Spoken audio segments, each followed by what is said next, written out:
बेटा, क्या बात है? तुम अभी तक सोई नहीं? पापा, मुझे नींद नहीं आ रही। कोई कहानी सुनाइए ना। ठीक है बेटा, मैं तुम्हें एक कहानी सुनाता हूँ। एक दूर गांव में मंडेसा नाम की औरत रहती थी।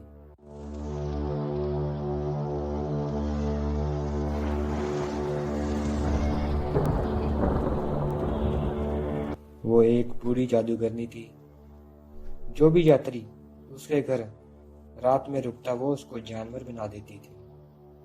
वो अपने जादू से किसी को भी कुछ भी बना सकती थी। एक बार की बात है, एक व्यापारी उस गांव से गुजर रहा था। रात का समय था।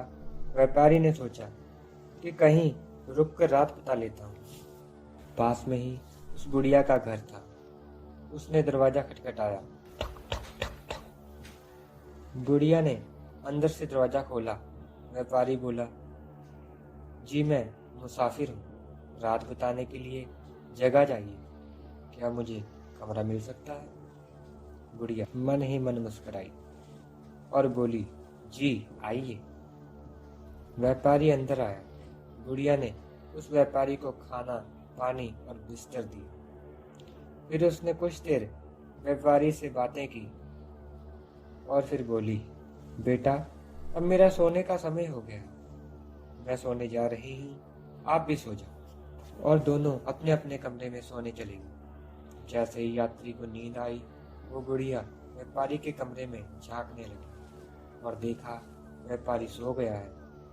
उसने एक मटके में जादू के मंत्रों वाला घोल तैयार किया। आखिर में उसने घोल में बकरी के बाल डाले। घोल बनकर पूरी तरह तैयार हो चुका था और घोल को व्यापारी के कमरे में ले गई। व्यापारी कमरे में चादर के अंदर सोया था। मंडेसा ने व्यापारी की चादर हटाई, पर वो व्यापारी वहां नहीं था। वहां पर सिर्फ तकिए ही रखे हुए थे। व्यापारी भी बहुत चालाक था।